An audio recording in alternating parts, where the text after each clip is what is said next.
is the definition of disinfection.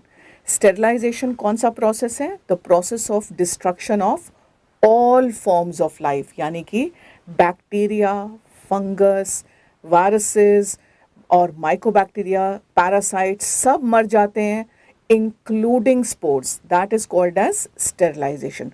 तो spores, bacterial spores, fungal spores सब eliminate हो जाते हैं by sterilization. और disinfection क्या होता है? It is थोड़ा सा नीचे, that is सिर्फ pathogenic microorganisms मर जाते हैं, but spores can survive. ऐसा नहीं है कि spores will always survive, but spores जो होते हैं वो more difficult to kill होते हैं, इसलिए they can survive the process of disinfection, right? तो disinfection अगर हम inanimate objects यानी कि non living objects की कर रहे हैं तो उसको हम क्या कहते हैं? Disinfection. अगर हम live tissues की कर रहे हैं तो उसको हम क्या कहेंगे? We will call it as antisepsis.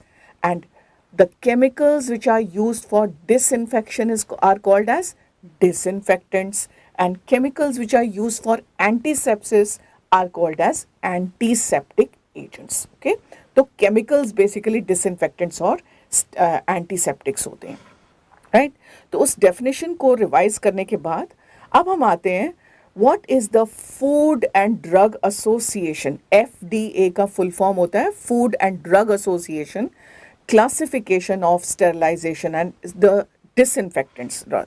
The disinfectants जो है उसको हम कैसे क्लासीफाई करते हैं? तो 3 लेवल्स होती हैं, एक होती है हाई, दूसरी इंटरमीडिएट लेवल और तीसरी होती है लो लेवल ऑफ डिसइंफेक्शन. उसी हिसाब से हम disinfectants, high level disinfectants, intermediate level disinfectants और लो लेवल ऑफ डिसइंफेक्टेंट्स की बात करते हैं, राइट?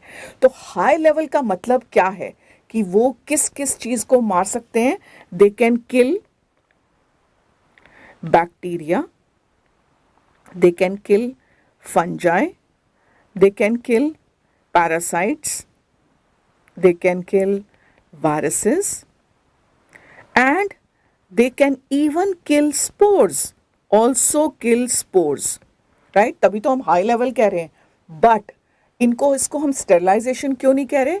क्योंकि अगर बहुत सारे स्पोर्स प्रेजेंट हो, they may not be killed. Okay, so except high number of spores, they can survive, they may not be killed, इसलिए हम उनको कह रहे हैं high level of disinfectants. तो कौन कौन से एजेंट्स हैं, केमिकल एजेंट्स जो हाई लेवल ऑफ डिसइंफेक्शन में आते हैं?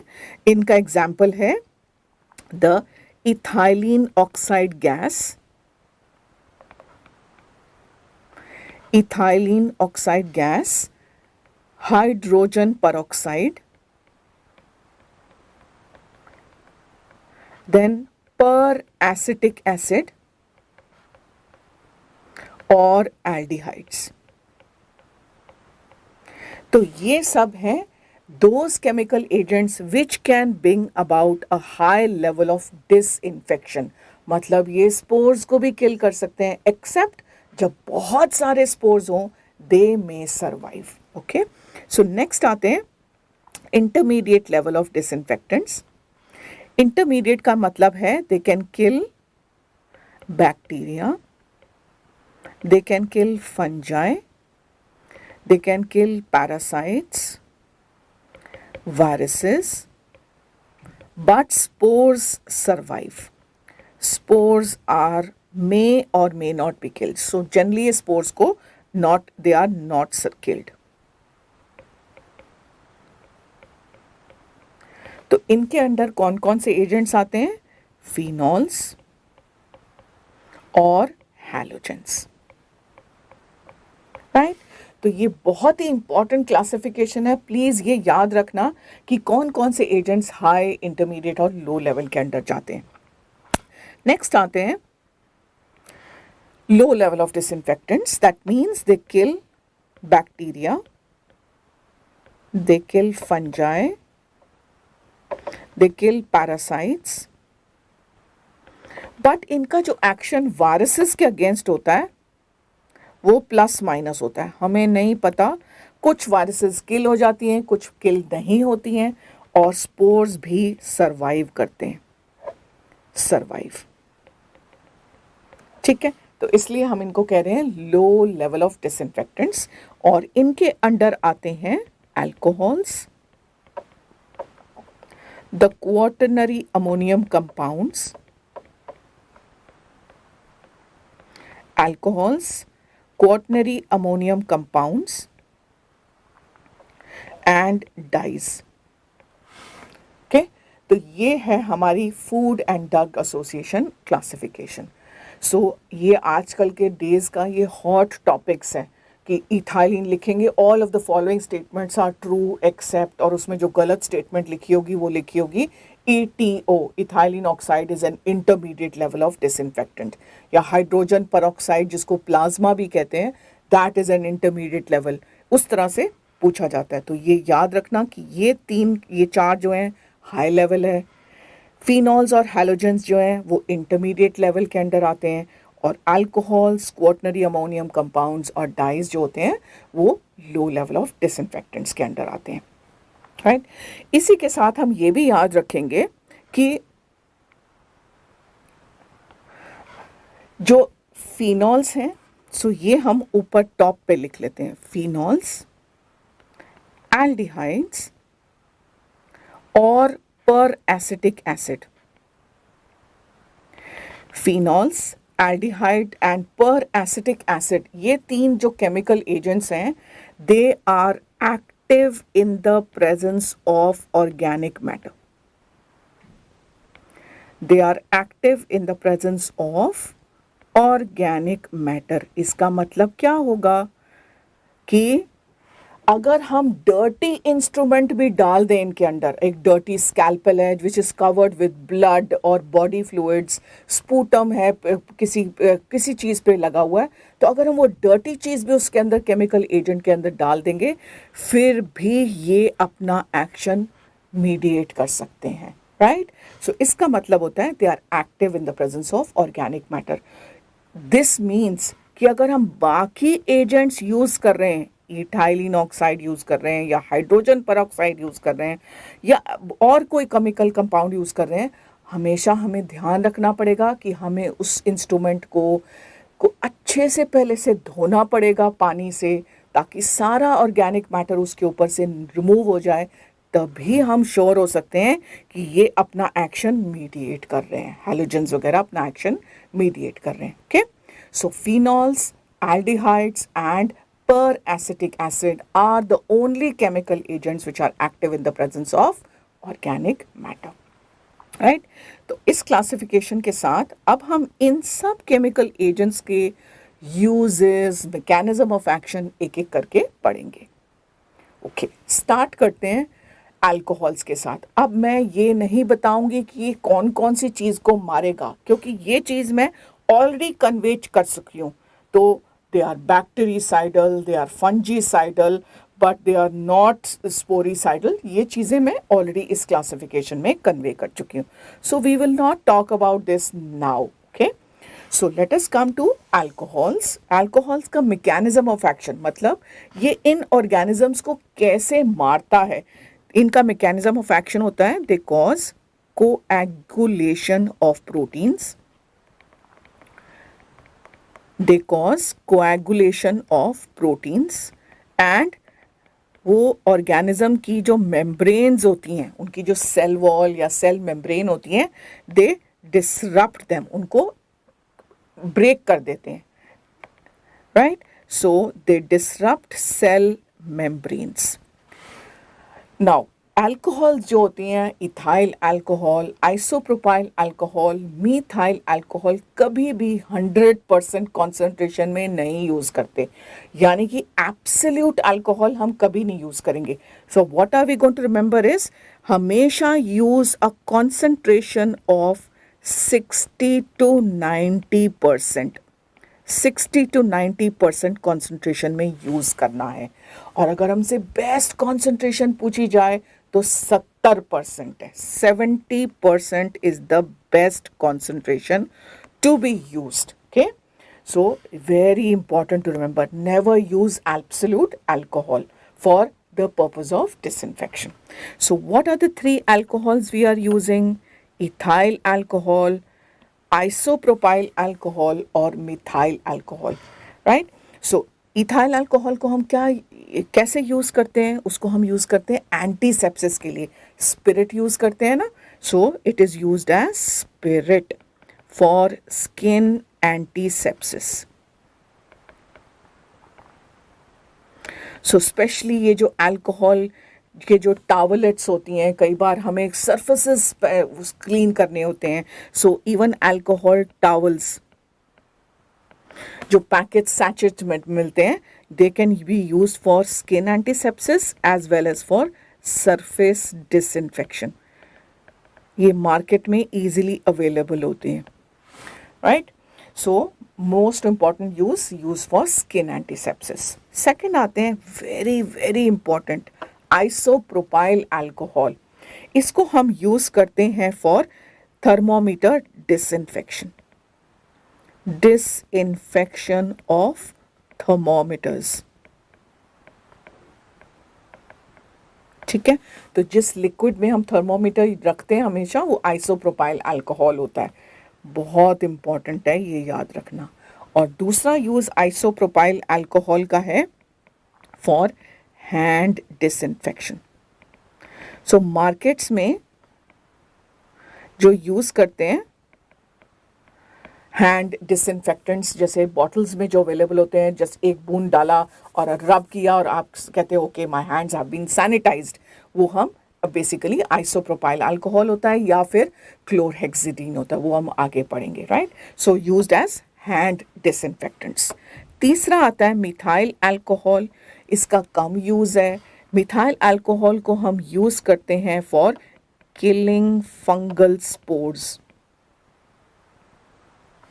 For killing fungal spores in biosafety hoods.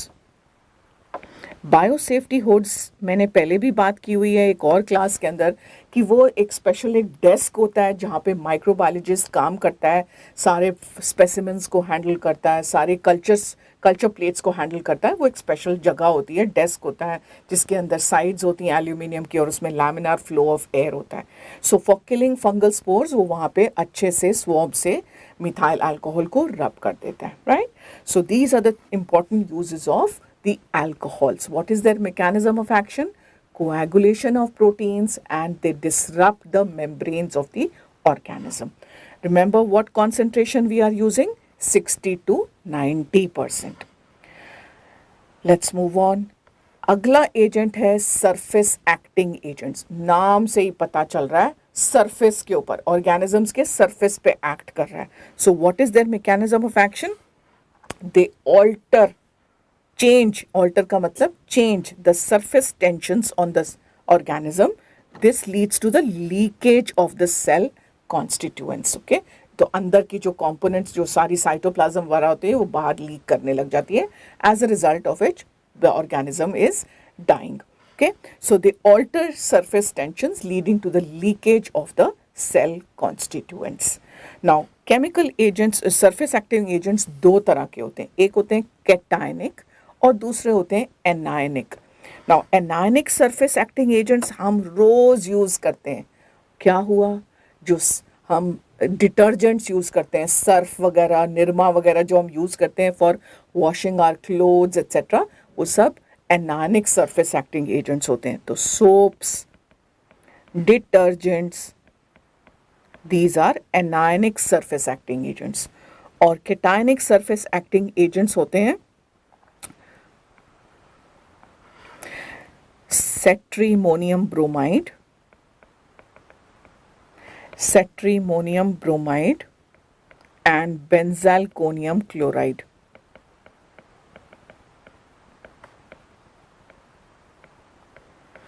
ये दोनों को हम क्या कहते हैं? Quaternary ammonium compounds.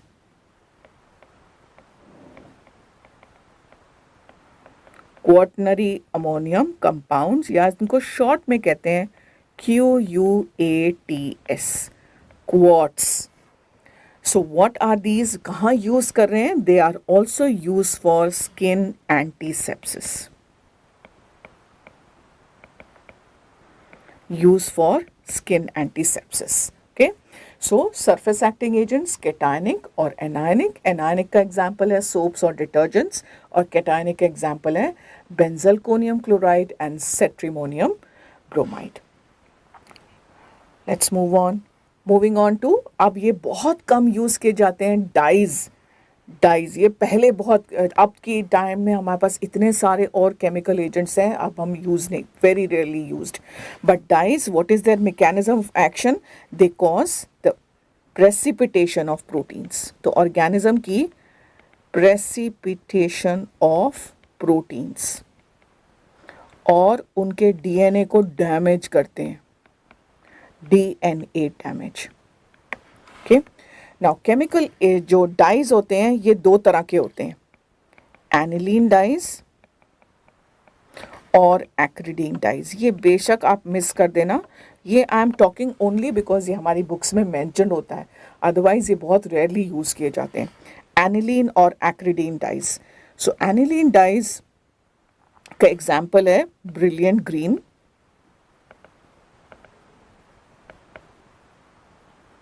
malachite green और crystal violet.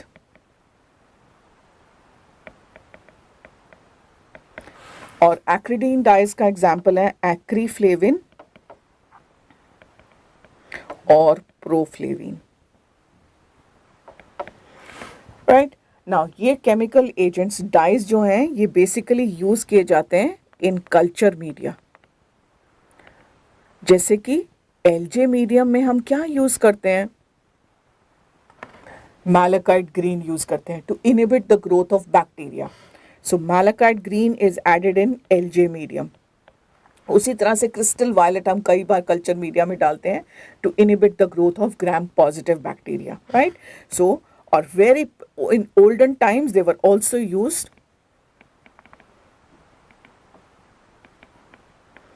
for skin antisepsis.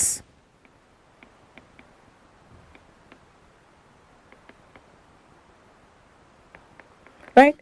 So they were added to inhibit the growth of bacteria in culture media like LJ medium में malachite green डालते हैं और पुराने टाइम में इनको often use किया जाता था for skin antisepsis. बच्चे को चोट लग गई तो वहाँ पे इनमें से कुछ भी ब्रिलियंट ग्रीन लगा दिया या एक्रीफ्लेविन डाल दिया, लगा दिया ताकि वहाँ पे बैक्टीरियल ग्रोथ ना हो. Next chemical agent we are going to study are phenols. Phenols बहुत ऑफन यूज़ किए जाते हैं हमारे हॉस्पिटल्स में, सरफेस वो जो अपने फ्लोर्स वगैरह होते हैं उनको क्लीन करने के लिए. So mechanism of action of phenols is they cause precipitation of proteins.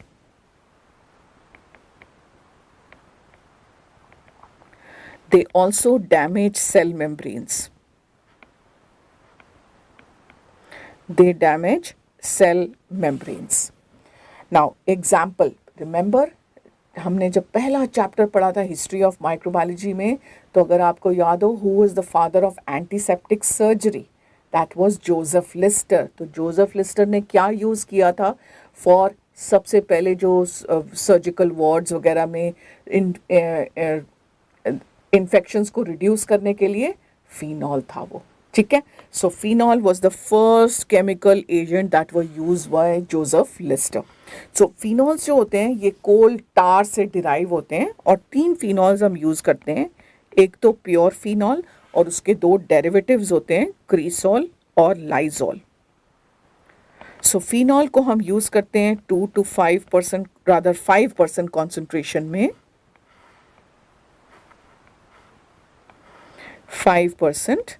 क्रीसॉल को हम यूज़ करते हैं 1 to 4% और लाइजॉल को यूज़ करते हैं 2 to 5% कॉन्सेंट्रेशन में. लाइजॉल तो सबको याद होगा, पोछा मारते हैं जब तो उसमें हम पानी के अंदर लाइजॉल डालते हैं, है ना. So phenols these are used for disinfection of floors, disinfection of bed pans in hospitals. So disinfection of floors and disinfection of जो bed pans होते हैं ना पेशेंट्स के, वहाँ उन उसके लिए हम ये यूज़ करते हैं. और ये जो कोल टार डेरिवेटिव्स हैं, इनको हम स्किन पे नहीं यूज़ कर सकते बिकॉज ये बहुत कोरोसिव होते हैं, स्किन को ईट कर जाते हैं, so they are not use for skin antisepsis. But अगर हम इन फिनॉल्स को मॉडिफाई कर दें, यानी कि उसमें कुछ क्लोरीनेटेड कर दें, तो इनको हम कहते हैं क्लोरीनेटेड बाइफिनॉलिक्स। क्लोरीनेटेड बाइफिनॉलिक्स, जिसका एग्जाम्पल क्या है? These are chlorhexidine, hexachlorophene,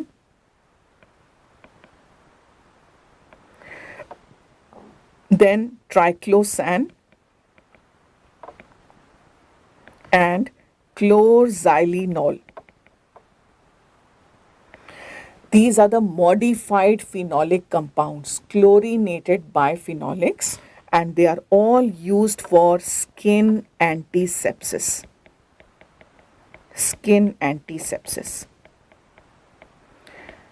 For example, ये जो एजेंट है ट्राइक्लोसान, क्लोरहेक्सिडीन, इनको बहुत ऑफन हम यूज़ करते हैं for hand disinfection, hand disinfectants. जैसे हमने पहले आइसोप्रोपाइल अल्कोहल को यूज़ किया था, उसी तरह से हमारे को इजीली डिस्पेंस होती हैं ये दोनों केमिकल एजेंट्स, क्लोरहेक्सिडीन या ट्राइक्लोसान। बॉटल्स में मिलती हैं, बस थोड़ा सा एक बूंद डालो और अच्छे से रब कर लो तो आपका हैंड डिसइंफेक्ट हो जाता है। Okay, so these can be use for on the skin, whereas phenols, cresol, Lysol ये स्किन पे नहीं यूज़ कर सकते क्योंकि ये होते हैं corrosive to the skin, corrosive to the skin. So not use on living tissues. Right. Next we move on to what is Savlon. सबको पता है Savlon और Dettol कितनी commonly हम use करते हैं for जब wound को disinfect करना होता है ना? तो Savlon में हम basically दो चीज़ें याद करेंगे। कौन से दो chemical agent हैं? एक है सेट्रीमाइड, सेट्रीमाइड शॉर्ट में है सेट्रीमोनियम ब्रोमाइड, सेट्रीमोनियम ब्रोमाइड को शॉर्ट में कहते हैं सेट्रीमाइड। और दूसरा है क्लोरहेक्सिडीन, अभी अभी हमने लिखा था ना क्लोरहेक्सिडीन, ये वाला, ये जो मॉडिफाइड फिनॉल है। These are the two components we are going to remember. बाकी बहुत स्मॉल कॉन्सेंट्रेशन में उसमें आइसोप्रोपाइल अल्कोहल और टर्पाइन ऑयल डाला होता है, पर प्लीज़ रिमेंबर ये दो केमिकल एजेंट्स यानी कि सेट्रीमोनियम ब्रोमाइड और chlorhexidine are added in Savlon। ये क्वेश्चन आता है Savlon में क्या क्या प्रेजेंट होता है। Next is Dettol. डेटॉल में what is the chemical agent we are going to remember? Chloroxylenol, 5% chloroxylenol Dettol के अंदर ऐड होता है। बाकी स्मॉल स्मॉल क्वांटिटीज़ में डले होते हैं, डू नॉट बॉदर, इसके बारे में याद करने की ज़रूरत नहीं है, हमें सिर्फ क्लोरजाइलिनॉल याद रखना है, ठीक है।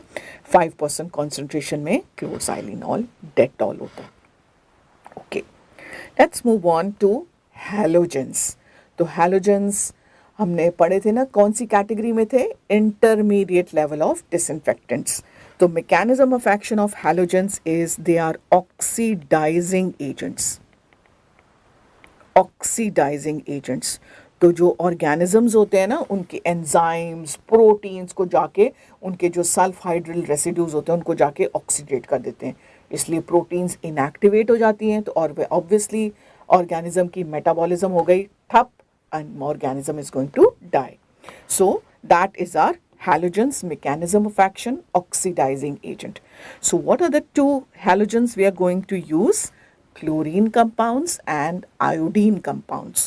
तो क्लोरीन कंपाउंड्स जैसे कि क्लोरीन टैबलेट्स हम यूज़ करते हैं, chlorine tablets, these are used for disinfection of water supplies, है ना।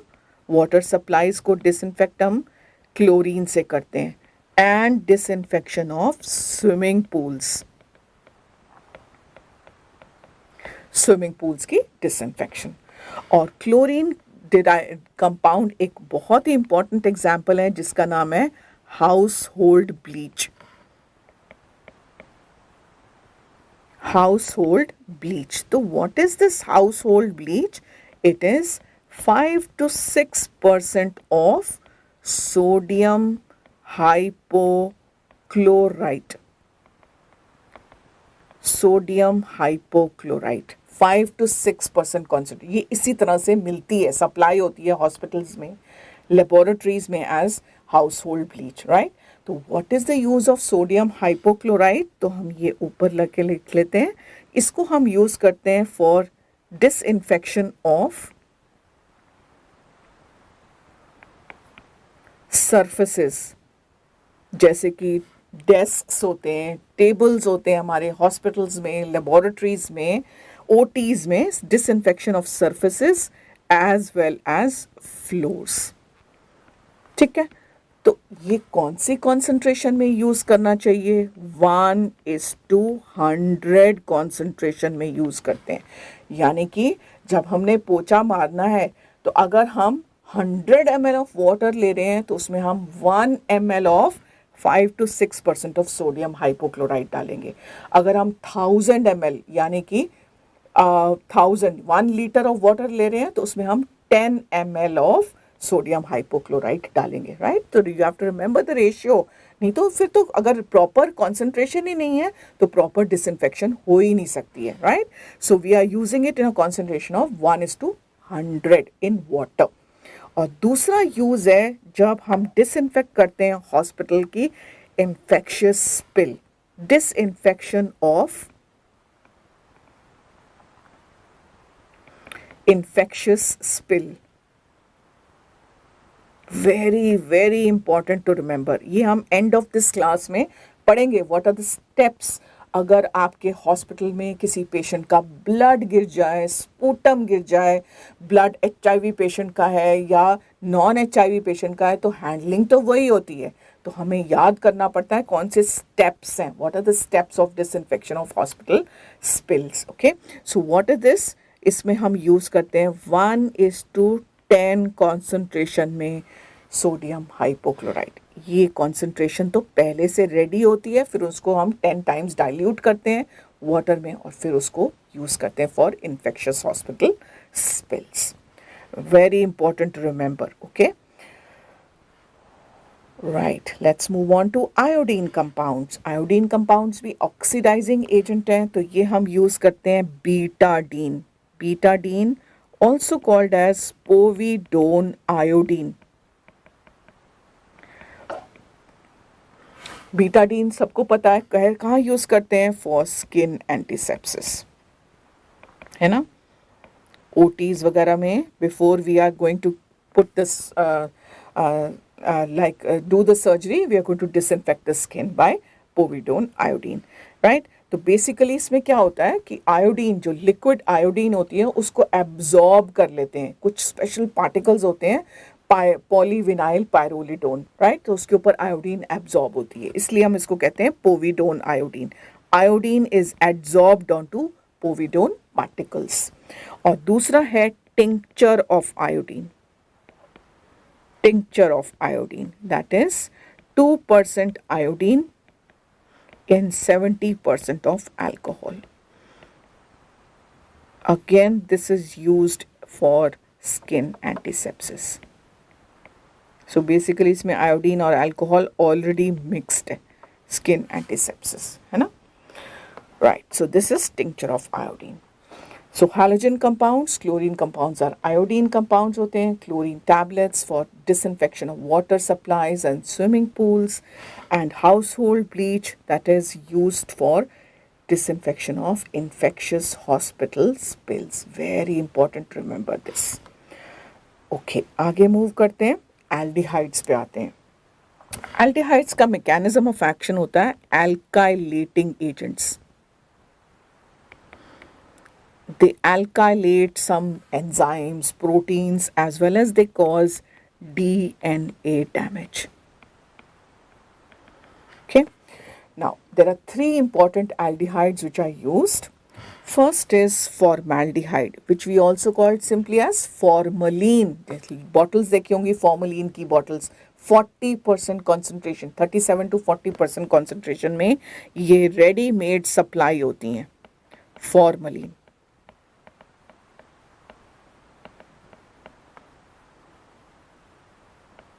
Okay, now where do we use formaldehyde या formalin? तो इसको हम यूज़ करते हैं for fumigation.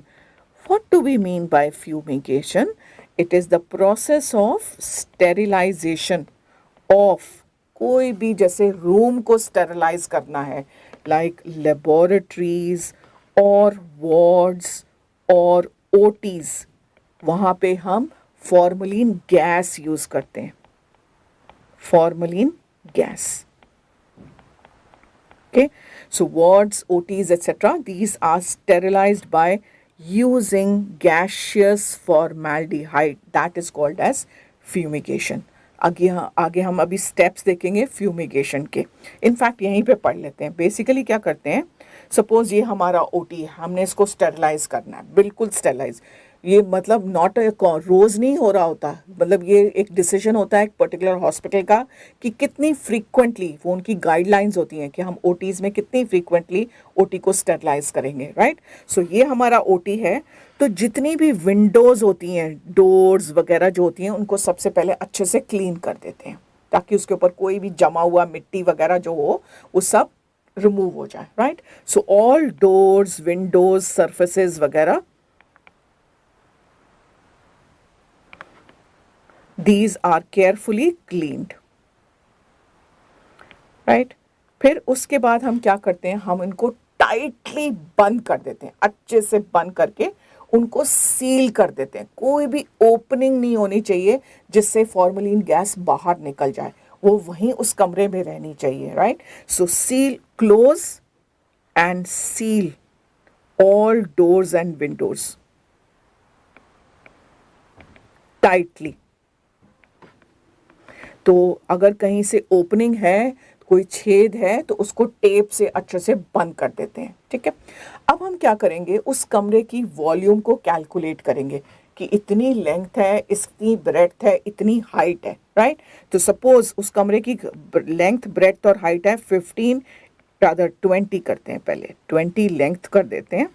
So 20 into 15 feet into 10 feet, तो इसकी वॉल्यूम कितनी हो गई, 3000 क्यूबिक फुट. ये हमने कैलकुलेट कर ली उस रूम की वॉल्यूम, ओके. क्योंकि हमें फॉर्मलिन की वो कितना यूज़ करना है फॉर्मलिन गैस, वो उससे हम फॉर्मूला निकालेंगे.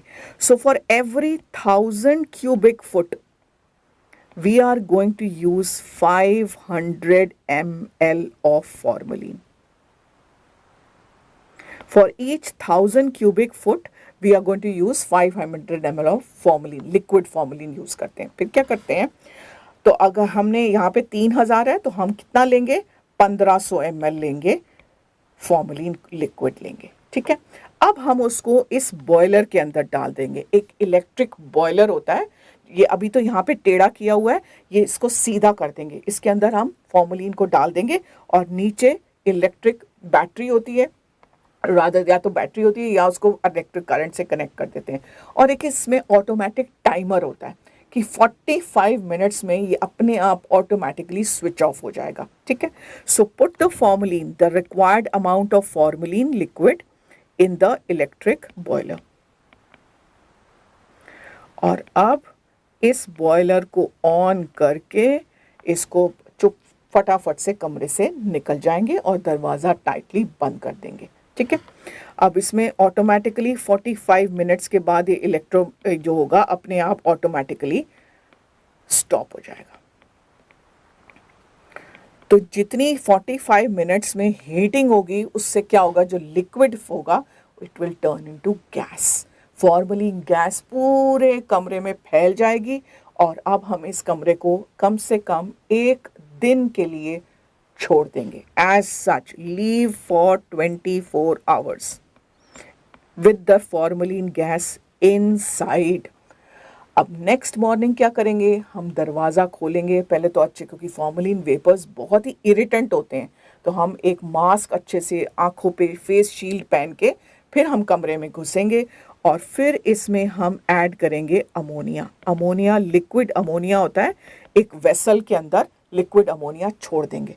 अगर हम उसको खुला छोड़ देंगे अपने आप उसके वेपर्स बन जाएंगे or they will neutralize all that irritant formalin gas. Ammonia liquid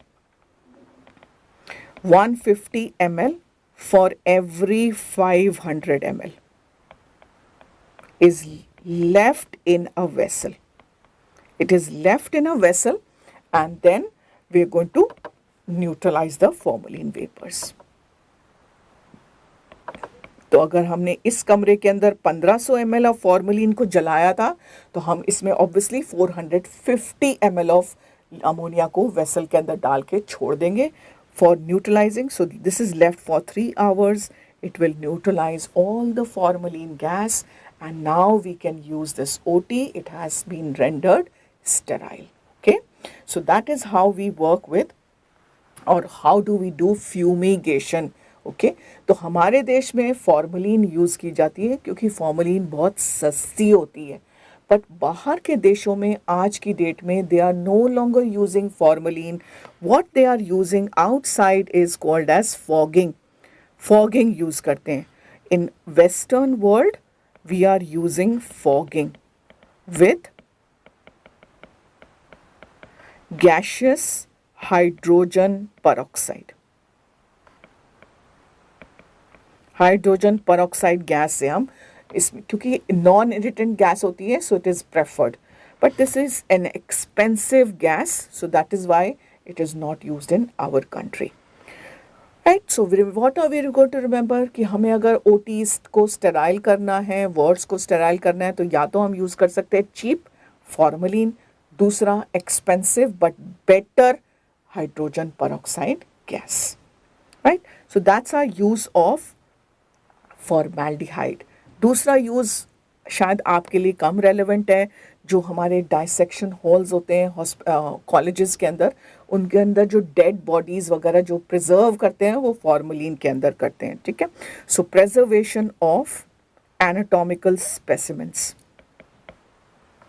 Preservation of anatomical specimens is done in formalin. Let's move on to the second aldehyde, that is glutaraldehyde. इसको साइडेक्स के नाम से हम जानते हैं. साइडेक्स के नाम से मार्केट किया जाता है और इसकी जो कॉन्सेंट्रेशन जो यूज़ की जाती है वो होती है 2%. ये इसी तरह से सप्लाई की जाती है 2% of glutaraldehyde and this is used for disinfection and sterilization of heat sensitive instruments like bronchoscopes, cystoscopes, GI gastrointestinal endoscopes. Then जो एनेस्थेटिक इक्विपमेंट होते हैं जैसे कि एंडोट्रेकियल ट्यूब्स, देन जो कोरुगेटेड जो रबर ट्यूबिंग्स होती हैं एनेस्थीसिया में जो यूज़ की जाती हैं, corrugated rubber tubings.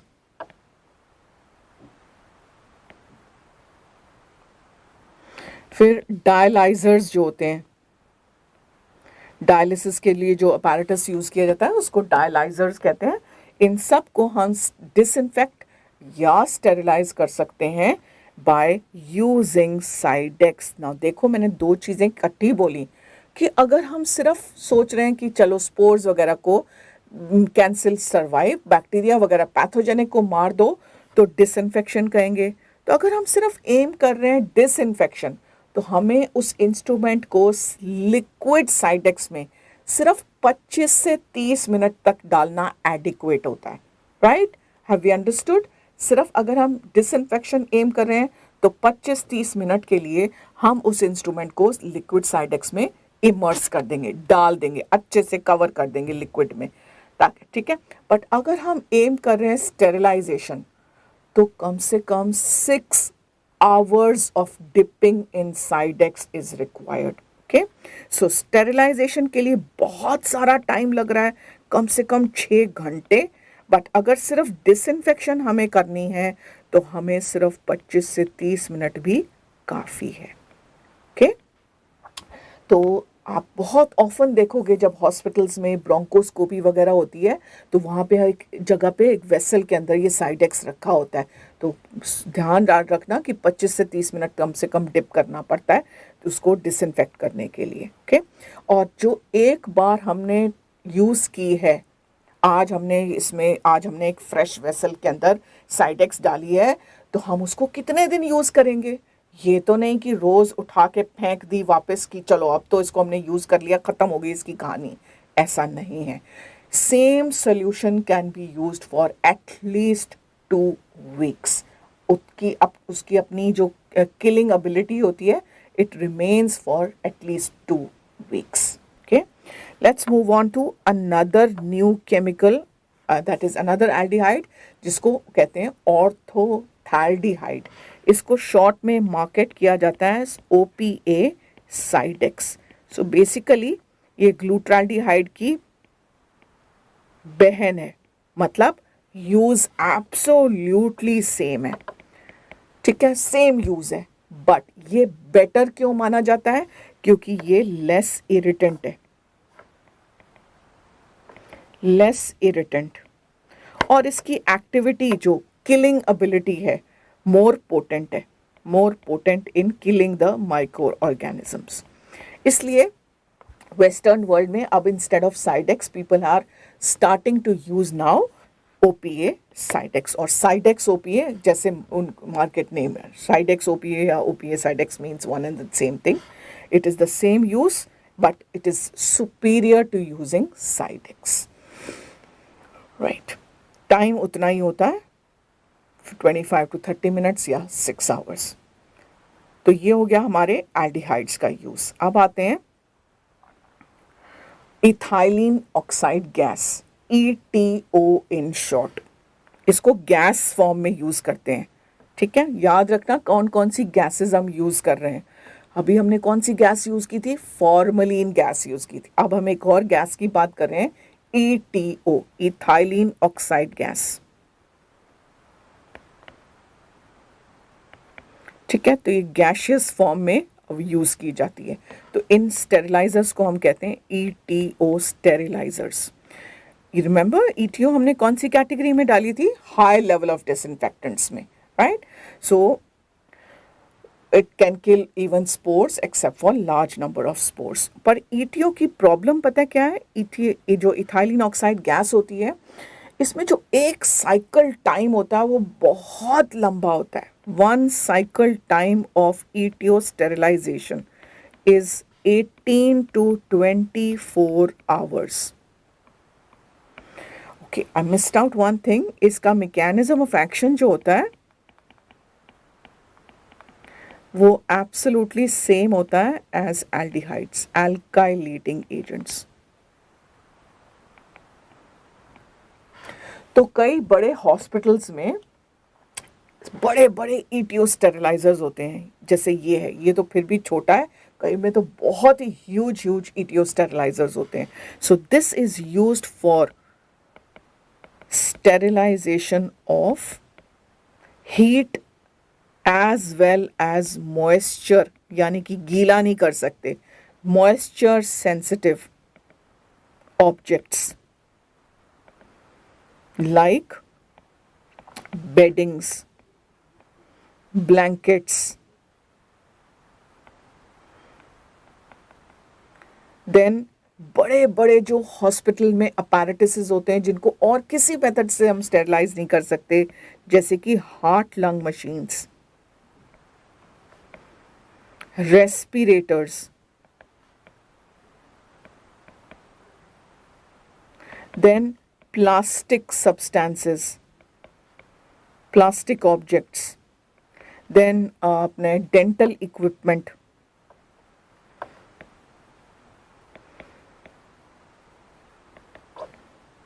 okay, then we can also sterilize disposable gloves, rubber gloves जो होते हैं, disposable syringes, वैसे डिस्पोजेबल सिरिंजेस, और हमने पिछले मेथड में पढ़ा था, पिछले अपने फिजिकल मेथड में, गामा रेडिएशन। तो डिस्पोजेबल ग्लव्स, डिस्पोजेबल सिरिंजेस जो होते हैं उनको या तो हम गामा रेडिएशन से स्टेरलाइज कर सकते हैं या ईटीओ स्टेरलाइजर में डाल सकते हैं। Okay, so that's are ethylene oxide gas. Mechanism of action, alkylating agent. What is its disadvantage? Very long cycle time. पर ETO स्टेरलाइजेशन यूज़ तो बहुत करते हैं, पर इसके कुछ डिसएडवांटेजेस डेफिनेटली हैं कि ETO जो गैस है वो बहुत ही इरिटेंट भी है और इनफ्लेमेबल गैस भी है, आग लग सकती है, तो बहुत ही केयरफुल हैंडलिंग होती है इसकी। वहाँ पे कोई सिगरेट वगैरह नहीं जला सकता। इरिटेंट गैस इनफ्लेमेबल गैस होती है। So yes, it is used जहाँ पे मैसिव स्केल्स में उनको बड़े बड़े हॉस्पिटल्स में बेडिंग्स वगैरह को स्टेरलाइज करना होता है। To our next method, that is hydrogen peroxide gas. ये भी गैस फॉर्म में यूज कर रहे हैं और इसको कहते हैं प्लाज्मा स्टेरिलाइजेशन। प्लाज्मा स्टेरिलाइजेशन, तो याद रखना हमने गैस के फॉर्म में क्या क्या यूज किया। एक हमने यूज किया फॉर्मेल्डिहाइड, दूसरा यूज किया इथाइलिन ऑक्साइड और तीसरा यूज किया hydrogen peroxide gas. H2O2 is hydrogen peroxide, ये उसका केमिकल फॉर्मूला है। Okay, right. तो ये हमारा प्लाज्मा स्टेरिलाइजेशन होता है। इसको मार्केट किया जाता है एज स्टेरॉड, स्टेरॉड 50, और उसका बड़ा फॉर्म होता है जिसको कहते हैं Sterrad 100। That is the market name of plasma sterilisation. ठीक है, so this is also used for all those heat and moisture sensitive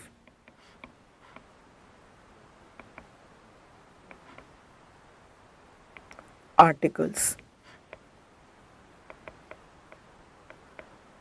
ठीक है, ये कम यूज़ किया जाता है क्योंकि ये तो बहुत ये जो अपैरेटस होता है बहुत एक्सपेंसिव होता है। Okay, so heat sensitive and moisture sensitive articles can all B sterilised in the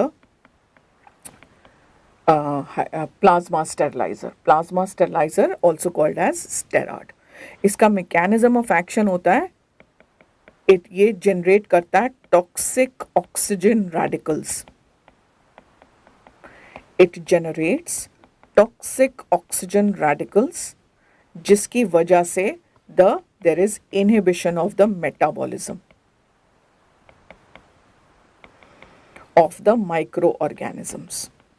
ठीक है, तो toxic oxygen radicals, super oxide वगैरह जनरेट हो जाते हैं जिसकी वजह से the organism will die out. Okay, so let's move on to our next one. ये बहुत कम यूज़ किया जाता है हमारे देश में, पर बाहर जहाँ पे जो क्लिनिशियंस होते हैं उनको फटाफट से अपने क्लिनिक में स्टेरलाइजेशन वगैरह करनी होती है, इंस्ट्रूमेंट्स वगैरह की फटाफट से, ये नहीं कि हॉस्पिटल भेजना पड़े, अपने प्राइवेट क्लिनिक्स में ही अगर वो स्टेरलाइजेशन करना चाहते हैं, they use what is called as liquid peracetic acid, और इसको यूज़ किया जाता है, इसको मार्केट किया जाता है as Steris. Okay, I forgot to tell you कि जो अपना हाइड्रोजन परऑक्साइड गैस प्लाज्मा का जो 1 साइकिल टाइम होता है वो बहुत ही शॉर्ट होता है, 45 to 60 मिनट्स। कुछ तो इवन इससे इतने छोटे होते हैं, 45 to 60 minutes.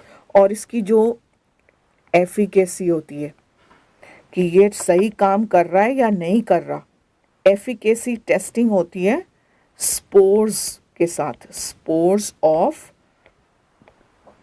Bacillus stearothermophilus, spores of bacillus stearothermophilus से इसकी एफिकेसी को हम टेस्ट कर सकते हैं, right. So spores should be killed in that 1 cycle time of 45 to 60 minutes. ठीक है, तो ये इसका बहुत ही अच्छा एडवांटेज है, unlike the ETO sterilisation that the cycle is very short. तो उसी तरह से अब आते हैं इस पे परासिटिक एसिड पे, इसको यूज़ किया जाता है एज लिक्विड। तो ये छोटा सा डेस्कटॉप के ऊपर रख सकते हो, यहाँ पे डेस्क के ऊपर रख सकते हो एज अ स्मॉल थिंग, जिसमें लिक्विड परासिटिक एसिड डला होता है, और इसको just takes about 30 minutes. So one for sterilization just 30 minutes is required. So जो इंस्ट्रूमेंट्स होते हैं जैसे सर्जिकल इंस्ट्रूमेंट्स वगैरह, हमारी जो इन प्राइवेट क्लिनिक्स वगैरह, we can just put it there for 30 minutes and फिर you can use it for the next patient. Okay, so surgical instruments in clinics can be sterilized by peracetic acid used as a liquid. इसका market name है Steris. Okay, that finishes all our methods of, or rather chemical agents which are used for disinfection या antisepsis. अब हम बात करते हैं एक स्पॉल्डिंग्स classification. तो करीब 75 साल पहले एक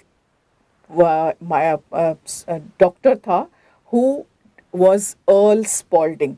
उसने क्या किया, बहुत ही स्मार्टली उसने कहा कि सारे जो डिवाइसेस हमारे हॉस्पिटल्स में यूज़ किए जाते हैं, या तो डायग्नोसिस के लिए या ट्रीटमेंट के लिए पेशेंट्स की, उन सब को 3 कैटेगरीज में डाल दो। ठीक है, so he devised an approach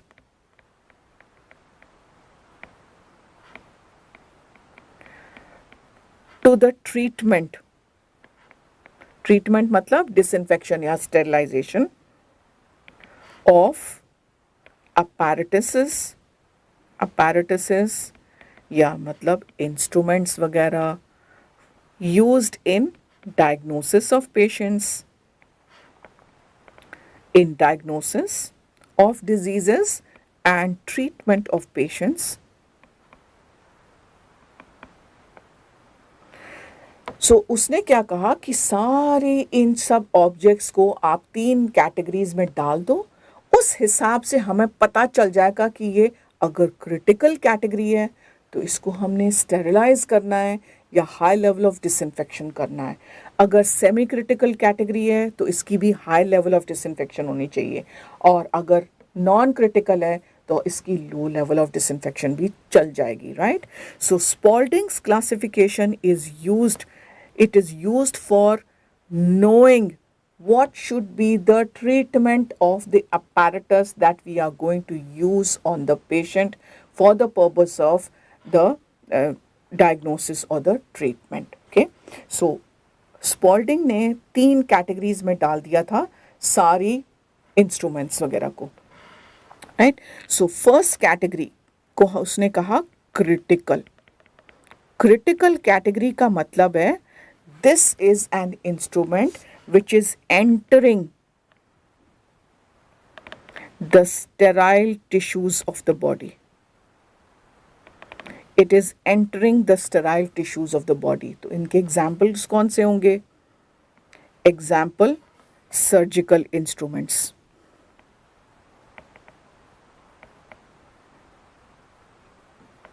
Then sutures,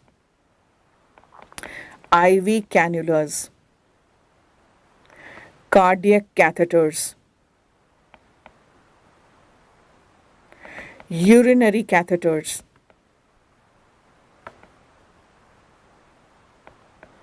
orthopaedic implants, तो किसी भी की तरह का इम्प्लांट हो, तो ये सब हमारी बॉडी के अंदर स्टेराइल टिश्यूज को एंटर कर रहे हैं, तो इनको हम क्या कहेंगे? This is critical category. तो इसकी होगी ऑलवेज स्टेरिलाइजेशन, पूरा का पूरा स्टेराइल होना चाहिए, totally sterile. Okay, so preferably इसकी हीट स्टेरिलाइजेशन होनी चाहिए। If it is not possible then gamma sterilisation should be done. Okay, then coming to semi critical category. Semi critical का मतलब है that these are coming in contact with mucous membranes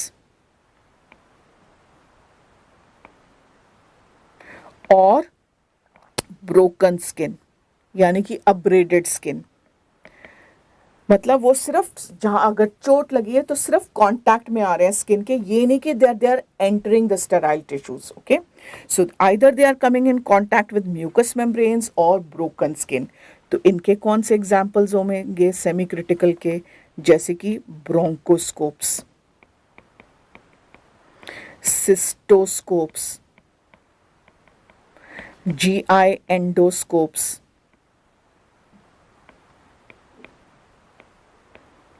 ठीक है, तो then all the anaesthetic equipment.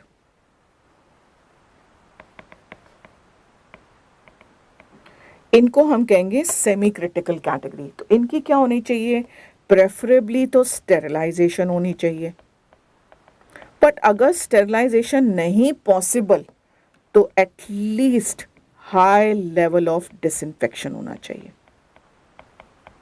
High level of disinfection. Okay, now इसमें एक और चीज आती है और वो चीज है थर्मोमीटर्स, ओरल या रेक्टल थर्मोमीटर्स, है ना. ये कांटेक्ट विद म्यूकस मेम्ब्रेन्स आएंगे. तो ओरल और रेक्टल थर्मोमीटर्स एक ऐसी एक्सेप्शन है सेमी क्रिटिकल कैटेगरी में जिसमें हम इंटरमीडिएट लेवल ऑफ डिसइंफेक्शन भी कर सकते हैं. You can do an intermediate level of disinfection. Right, बाकी सबकी जो होती है या तो स्टेरिलाइजेशन होनी चाहिए या हाई लेवल ऑफ डिसइंफेक्शन होना चाहिए. Let's move on to the last category होती है non critical. Non critical category, और इसका मतलब है they are just coming in contact with intact skin. मतलब ये पेशेंट की इंटैक्ट स्किन, नॉर्मल स्किन के कांटेक्ट में आ रहा है. और इसके एग्जाम्पल हो गए stethoscope, then bed pans, then hospital का जो फर्नीचर होता है, या ECG इलेक्ट्रोड्स.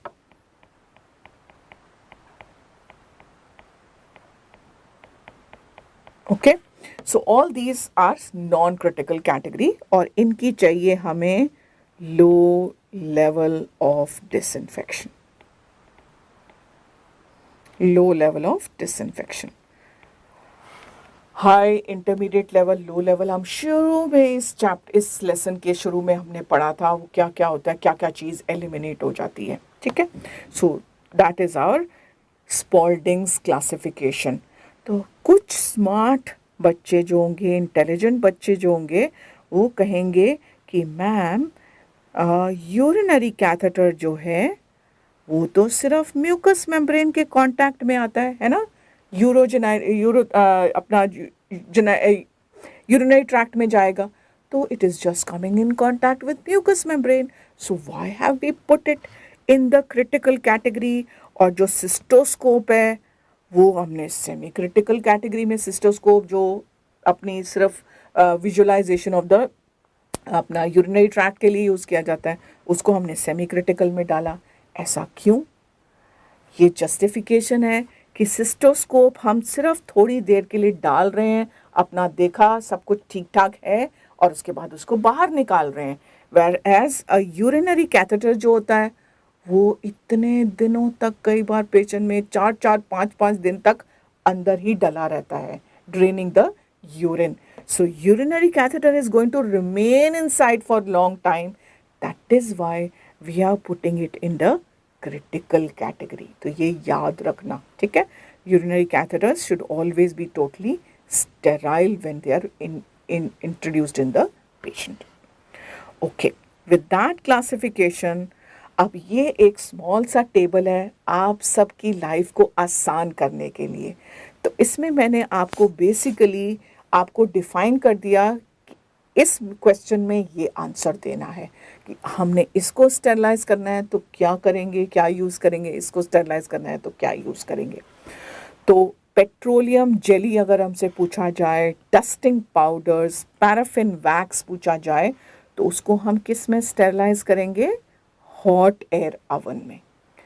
मेटालिक इंस्ट्रूमेंट्स जो होते हैं, शार्प हो या नॉन शार्प हो, तो हॉट एयर ओवन में स्टेरलाइज करेंगे।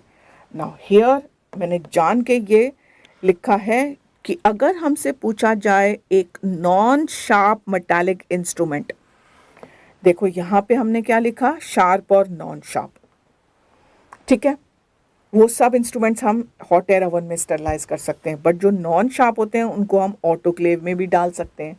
तो अगर आपसे पूछा जाए एक नॉन शार्प मेटालिक इंस्ट्रूमेंट जो है उसको प्रेफरेबली किस में स्टरलाइज करोगे, तो ऑटोक्लेव में यूज़ करोगे या हॉट एयर ओवन यूज़ करोगे? सोचो क्या यूज़ करोगे। ऑटोक्लेव में क्या यूज़ कर रहे हैं? Moist heat. Moist heat is always superior to using dry heat. So non-sharp metallic instruments, तो अब मैं ये यहाँ पे काट दूंगी, उसके लिए हम क्या यूज़ करेंगे? Hot air oven. और सॉरी, शार्प के लिए हम हॉट एयर ओवन यूज़ करेंगे और नॉन शार्प के लिए ऑटोक्लेव यूज़ करेंगे। Are we clear with this? Let's move on. थोड़ा सा साफ कर देते हैं, बहुत मेस कर दिया मैंने। Okay, cotton swabs. Cotton swabs को हम डालेंगे हॉट एयर ओवन में या आयोनाइजिंग रेडिएशन, मतलब गामा रेडिएशन, मतलब कोल्ड स्टेरिलाइजेशन, है ना। गामा रेडिएशन, कोल्ड स्टेरिलाइजेशन और आयोनाइजिंग रेडिएशन सबका एक ही मतलब है। Then all glass lab equipments and syringes, जो शीशे के जो सिरिंजेस होते हैं, नॉन डिस्पोजेबल जो होते हैं, उनको हम प्रेफरेबली ऑटोक्लेव में करेंगे। अगर ऑटोक्लेव क्वेश्चन में नहीं लिखा तो हॉट एयर ओवन यूज़ करेंगे, right. Let's move on. Microbiological culture media, उसको हम किस में स्टेरिलाइज करते हैं? ऑटोक्लेव में। बट कुछ एक्सेप्शंस हैं जो हमने पिछले लेसन में पढ़े थे, कहीं हम टिंडलाइज करते हैं, कहीं हम इंस्पिसेट करते हैं, है ना। तो inspissation LJ medium, egg and serum containing media में करते हैं। तो ये तो हम ग्लास एंड प्लास्टिक वेयर को ये हम लिख चुके हैं, छोड़ो इसको। इसको हम ऑटोक्लेव में करते हैं। Then sutures except catgut, autoclave में स्टेरिलाइज करते हैं। डिस्पोजेबल सिरिंजेस, आईवी कैनुलास, या तो गामा रेडिएशन या इथाइलिन ऑक्साइड स्टेरिलाइजेशन करते हैं। Then bone and tissue grafts, sutures gamma radiation में स्टेरिलाइज करते हैं। Heart lung machines, respirator, ETO sterilisation करते हैं। एंडोस्कोप्स, ब्रोंकोस्कोप्स, सिस्टोस्कोप्स, इनको हम या तो ग्लूटाल्डिहाइड या उससे बेटर है ऑर्थोटाल्डिहाइड में डिसइंफेक्ट या स्टेरिलाइज करते हैं। ओटीज और लेबोरेटरीज को या तो हम फ्यूमिगेट करते हैं या फॉगिंग करते हैं। फ्यूमिगेशन में हम फॉर्मलिन गैस यूज़ करते हैं, फॉगिंग में हम हाइड्रोजन पेरोक्साइड गैस यूज़ करते हैं। Fungal spores in biosafety hoods we kill by using methyl alcohol. Hand disinfectants हम कौन कौन से एजेंट्स यूज़ कर सकते हैं? आइसोप्रोपाइल अल्कोहल, क्लोरहेक्सिडीन या ट्राइक्लोसान। थर्मोमीटर्स की डिसइंफेक्शन हम करते हैं आइसोप्रोपाइल अल्कोहल लिक्विड में डिप करके, राइट। लास्ट में हम पढ़ते हैं what are the steps of disinfection of an infectious hospital spill, ठीक है। तो कहीं भी लेबोरेटरी में या हॉस्पिटल में अगर किसी पेशेंट का कुछ सैंपल गिर गया, जैसे ब्लड कलेक्ट किया, एक्सीडेंटली गिर गया, स्पूटम कलेक्ट किया, यूरिन कलेक्ट किया पेशेंट का, और वो गलती से फ्लोर के ऊपर गिर गया, तो what are the steps? Let us see. सबसे पहले तो हम उस एरिया को ब्लॉक ऑफ कर देंगे। तो हमारे पास वो जो बने होते हैं ना येलो वाले बोर्ड, जो स्पेशल प्लास्टिक के लगे होते हैं कि please do not come here, caution जिसके ऊपर लिखा होता है, ठीक है। तो सारे एरिया को हम ब्लॉक ऑफ कर देंगे, ठीक है। और so block off the area until the clean up and the disinfection is totally complete. अब एक pair of non sterile disposable gloves पहनो, गाउन पहनो और प्रेफरेबली मास्क भी पहन लो। You don't want any aerosols to come and infect you. So put on a pair of disposable gloves and personal protective equipment. Then एक forceps से या pan और ब्रश से सारे अगर ग्लास पीसेस हैं वहाँ पे उनको उठा के pick them up with the tongs or a pan and brush and discard the broken glass in a sharp container. खबरदार जो अपने हाथ यूज किया, डिस्पाइट आपने ग्लव्स पहने हो, आपको अपने हाथ से ग्लास पीसेस नहीं उठाने, right? Discard the broken glass in a sharp container. Now अब आप टिश्यू पेपर लोगे, खूब सारे paper towels, absorbent paper towels लोगे और उस स्पिल को जितना उठा सकते हो पेपर टॉवल से उठा के उसको प्लास्टिक के गार्बेज बैग में डाल दोगे. ठीक है, अब इसके ऊपर हम क्या पोर करेंगे? सोडियम हाइपोक्लोराइट, रिमेंबर, और household bleach. Gently pour this sodium hypochlorite on all the contaminated areas. What was the dilution? 1:10 dilution in water. Basically, that is why it is written 0.5%. Okay, उसके ऊपर डाल दोगे और अब उसको वहीं पे छोड़ दोगे कम से कम 20 minutes के लिए. Okay, let the bleach solution remain on the contaminated area for 20 minutes. Now, with fresh absorbent towels, wipe up the bleach solution and place in the same plastic bag जिसमें पहले आपने absorbent towels डाले थे. Remove your gloves and place in the same plastic garbage bag with all the जो आपने जिसमें dispose of किया था. अब उसको डबल बैग करोगे, अच्छे से उसको टाई अप कर दोगे and discard. Okay, अच्छे से टाई करके क्लीन एज, फिर उस एरिया को जैसे नॉर्मली आप क्लीन करते हो अपने फ्लोर्स को, उसको उसी वक्त वहीं पे अच्छे से डिसइंफेक्ट करोगे and thoroughly wash your hands with, after take off your gloves, thoroughly wash your hands with, you already taken them off, you wash your hands with soap and water. और आपको इन्फॉर्म करना होता है authority को, जो head होते हैं, जो उस पर्टिकुलर एरिया के हेड होते हैं, you have to inform them, yes, there was a spill out here, right? So inform the higher authority.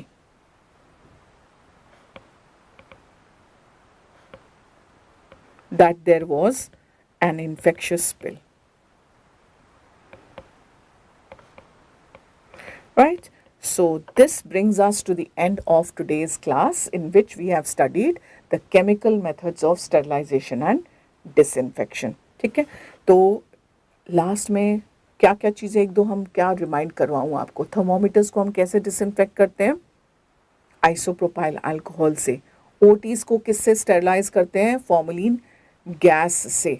और हैंड डिसइंफेक्टेंट्स क्या होते हैं? आइसोप्रोपाइल अल्कोहल या क्लोरहेक्सिडीन. इन्फेक्शियस हॉस्पिटल स्पिल्स में हम क्या केमिकल यूज़ करते हैं?